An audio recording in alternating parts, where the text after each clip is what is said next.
டாடா ஸ்டீலோட Q4 update கொடுத்திருக்காங்க. Business update. Q4 production 6.25 million tons 15% increase ஆயிருக்கு இயர் ஆன் இயர் பேசிஸ்ல. Q4ல சேல்ஸும் 10.5% க்ரோ ஆயிருக்கு. So full year financial year 26க்கான ப்ரொடக்ஷன் ரெக்கார்டு ஹையை எட்டியிருக்கு.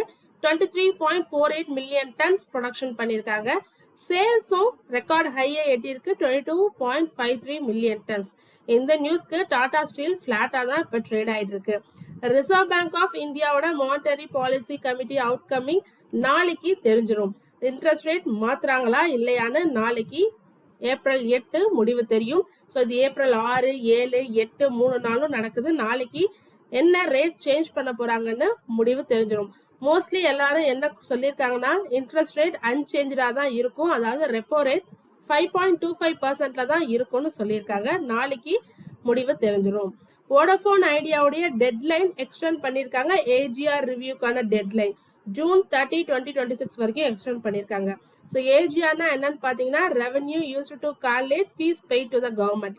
சுப்ரீம் கோர்ட் ஆஃப் இந்தியா இந்த ரீகால்குலேஷனுக்கு இப்போ கொஞ்சம் இவங்களுக்கு எக்ஸ்ட்ரா டைம் கிடைச்சிருக்கு இந்த ஏஜிஆர் ரீகால்குலேஷனுக்கு.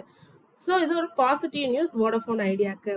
ஏர் இந்தியா அவங்களோட டிக்கெட் ப்ரைஸை இன்க்ரீஸ் பண்ண போகிறதா சொல்லியிருக்காங்க. டியூ டு மிடில் ஈஸ்ட் கான்ஃப்ளிக்ட்னால தான் jet fuel price globally increase ஆகுது. ஸோ இவங்களும் இன்க்ரீஸ் பண்ண போகிறாங்க.